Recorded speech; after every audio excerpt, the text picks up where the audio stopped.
Malayalam Bigg Boss season 7 live updation നോക്കാം. ലൈവിൽ ഇപ്പോൾ ആദിലയും അനുമോളും വൻ തർക്കത്തിലാണ്. ഇന്നലെ ഡിന്നർ കൊടുക്കാത്തതിനും ഇന്ന് രാവിലെ ബ്രേക്ക്ഫാസ്റ്റ് ഡിലേ ആയതിനും കുറച്ചു മുമ്പ് ആര്യൻ വന്ന് ആദിലയോട് സോറിയൊക്കെ പറഞ്ഞിരുന്നു.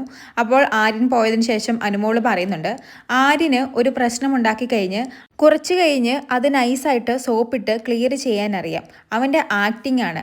അത് ഇവിടെ പലരും വിശ്വസിക്കും. പക്ഷെ ഞാനൊന്നും ഇവനെ വിശ്വസിക്കത്തില്ല. കുടിച്ച വെള്ളത്തിൽ വിശ്വസിക്കത്തില്ല. അങ്ങനെ ആര്യനെക്കുറിച്ച് പറഞ്ഞതിന് ശേഷം അനുമോള് ആദിലോട് ചോദിക്കുന്നത്, നിനക്ക് അവരെ പേടിയാണോ? അവരെ എന്ന് അനുമോൾ ഉദ്ദേശിച്ചത് ആര്യനെയും അക്ബറിനെയും ആണെന്ന് തോന്നുന്നു. നിനക്കവരെ പേടിയാണോ? ഷാനവാസും പറഞ്ഞു എൻ്റെ കൂടെയുള്ള 2 പേർക്കും പേടിയാണെന്ന്. ആ ഒരു വാക്ക് കേൾക്കുമ്പോഴാണ് ആദില ട്രിഗർ ആകുന്നത്. ആദില അപ്പോൾ അനുമോളോട് ചൂടായി ചോദിക്കുന്നുണ്ട്, നിനക്ക് മലയാളത്തിൽ ഈ പേടി എന്ന ഒരു വാക്ക് മാത്രമേ അറിയാൻ പാടുള്ളൂ. എന്ത് പറഞ്ഞാലും പേടി പേടി. ഷാനവാസം ഇത് തന്നെയാണ് ഉപയോഗിക്കുന്നത്. അപ്പോഴും അനുമോള് ആദിലയോട് ചോദിക്കുന്നത്, പിന്നെ നീ എന്താണ് ഓരോന്ന് കണ്ടിട്ടും പലരുടെയും മുഖത്ത് നോക്കി സംസാരിക്കാത്തത്? അവരോട് ചോദിക്കാത്തത് എന്താണ്? അവരെന്താ നിന്നെ നോമിനേറ്റ് ചെയ്യുമെന്ന് നിനക്ക് പേടിയുണ്ടോ? വീണ്ടും പേടി എന്നുള്ള വാക്ക് തന്നെയാണ് അനുമോള് യൂസ് ചെയ്യുന്നത്. അത് കേൾക്കുമ്പോൾ വീണ്ടും ആദില ട്രിഗർ ആവുന്നുണ്ട്. ആദില അപ്പോൾ പറയുന്നുണ്ട്, എനിക്ക് പറയണമെന്ന് തോന്നുന്ന കാര്യം മാത്രമേ ഞാൻ പറയാറുള്ളൂ. അതിപ്പോൾ ഏതമ്മായി വന്ന് എൻ്റെ അടുത്ത് പറഞ്ഞാലും എനിക്കൊരു കുഴപ്പവുമില്ല. എനിക്ക് പറയണമെന്ന് തോന്നുന്ന കാര്യം പറയേണ്ട സമയത്ത് ഞാൻ ആരുടെ മുഖത്ത് നോക്കിയാണേലും പറയും. എനിക്കിവിടെ ആരെയും പേടിക്കേണ്ട ആവശ്യമില്ല. പിന്നെ നോമിനേറ്റ് ചെയ്യുമോ എന്ന പേടി എന്താണ്? അവരെന്നെ നോമിനേറ്റ് ചെയ്യാറില്ലേ? ഉടനെ അനുമോള് പറയുന്നത്, എനിക്കങ്ങനെ തോന്നി നിനക്ക് അവരെ പേടിയാണെന്ന്. എനിക്കങ്ങനെ വെറുതെ തോന്നാറില്ല. അപ്പോൾ ആദില പറയുന്നുണ്ട്, അത് ശരിയാ. ഇവിടെയുള്ള മറ്റുള്ളവർക്ക് തോന്നുന്നതെല്ലാം തോന്നൽ. പക്ഷെ നിന്റെ തോന്നൽ മാത്രം കറക്റ്റാണ്. നിനക്കും ഷാനവാസിനും ഇതല്ലാതെ വേറൊന്നും പറയാനില്ലേ? ഷാനവാസിന് പിന്നെ എന്താണെന്ന് വെച്ചാൽ ഷാനവാസ് പറയുന്നത് പോലെ തന്നെ ചെയ്യണം. അത് നമ്മൾ ചെയ്തില്ലെങ്കിൽ അയാൾ ഉടനെ നമുക്ക് പേടിയാണെന്ന് പറയും. അപ്പോഴും അനുമോള് പറയുന്നത്, എനിക്ക് മാത്രമല്ലല്ലോ തോന്നിയത്, ഇവിടെ വേറൊരാൾക്കും കൂടി തോന്നി. അപ്പോൾ തോന്നൽ ശരിയാണെന്ന് ഞാൻ കരുതി. ഉടനെ ആദില പറയുന്നുണ്ട്, നിങ്ങൾ തമ്മിൽ പിന്നെ പല സാമ്യങ്ങളുമുണ്ടല്ലോ. ഈ കണക്ക് പറച്ചിൽ പോലും ഷാനവാസിനും നിനക്കും ഒരുപോലെയാ. അപ്പോൾ അനുമോള് പറയുന്നത്, നിനക്ക് ഇവരെയൊക്കെ പേടിയാണെന്ന് തോന്നാൻ കാരണം നീ ക്യാപ്റ്റനായ സമയത്ത് ഞാനും നൂറയും ഉറങ്ങുമ്പോൾ മാത്രമാണ് ഞങ്ങളെ വന്ന് അടിക്കുന്നതും എഴുന്നേൽപ്പിക്കുന്നതും മുഖത്ത് വെള്ളമൊഴിക്കുന്നതുമൊക്കെ.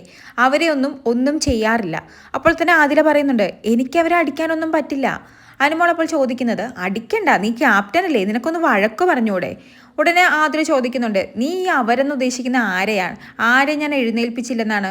ഉടനെ അനുമോള് ഷാനവാസ്, അക്ബർ, ആര്യൻ, നെവീൻ അങ്ങനെ കുറച്ച് പേരുടെ പേര് പറയുകയാണ്. ഇതും കൂടി കേൾക്കുമ്പോൾ ആദിലയ്ക്ക് നല്ല രീതിയിൽ ട്രിഗർ ആകുന്നു. അനുമോളോട് നല്ല ദേഷ്യം തോന്നുന്നു. ഇവർ പുറത്തിരുന്നാണ് സംസാരിക്കുന്നത്. അപ്പോൾ ആ സൈഡിലായിട്ട് കാക്കത്തീട്ടം കിടപ്പുണ്ടായിരുന്നു. ഉടനെ ആദില അനുമോളോട് പറയുന്നത്, ദേ ആ കിടക്കുന്ന കാക്കത്തീട്ടവും നീയും തമ്മിൽ വലിയ വ്യത്യാസമൊന്നുമില്ല. അതിൽ കുറച്ച് പൗഡർ കൂടുതലാണ്. നീ അത്രയും മുഖത്ത് പൗഡർ ഇടാത്തത് കൊണ്ട് കുഴപ്പമില്ല.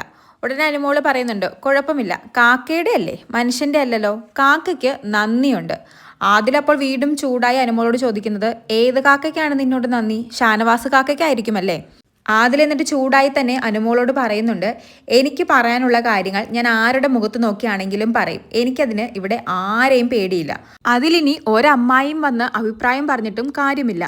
അപ്പോൾ അനുമോള് പറയുന്നുണ്ട്, ഞാൻ കണ്ടിട്ടില്ല നീ ഇവിടെ ആരുടെയും മുഖത്ത് നോക്കി ഒന്നും പറയുന്നത്.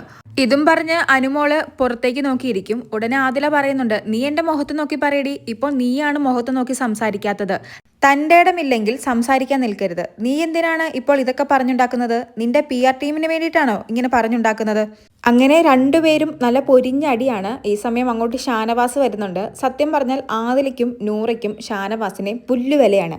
ഷാനവാസിന്റെ ഒരു പ്രവൃത്തികളും ഇവർക്ക് ഇഷ്ടമല്ല. ഷാനവാസ് ഇവരെ മാനിപ്പുലേറ്റ് ചെയ്യുകയാണെന്നാണ് ആദിലയും നൂറയും പറയുന്നത്. ഷാനവാസ് ഇപ്പോഴും ഇവരെ പെങ്ങൾമാരായിട്ടും മക്കളായിട്ടും കരുതി അടുത്ത് വന്നിരിക്കുന്നു. ഷാനവാസ് വരുമ്പോൾ തന്നെ ആദിലയും അനുമോളും ടോപ്പിക്ക് മാറ്റുന്നുണ്ട്. കാരണം അക്ബറിനെക്കുറിച്ചും ആര്യനെക്കുറിച്ചുമുള്ള കുറ്റമാണ് ഇവർ പറയുന്നത് എന്ന് അറിഞ്ഞിട്ടുണ്ടെങ്കിൽ ഷാനവാസും ഇവരെ വീണ്ടും മാനിപ്പുലേറ്റ് ചെയ്യാൻ ശ്രമിക്കുമെന്നാണ് ഇവർ പറയുന്നത്. എന്തായാലും അങ്ങനെ ആ ഒരു പൊരിഞ്ഞടി ഇപ്പോൾ ഒന്ന് തണുത്തിരിക്കുകയാണ്. കൂടുതൽ ലൈവ് അപ്ഡേറ്റുകളുമായി വീണ്ടും വരാം.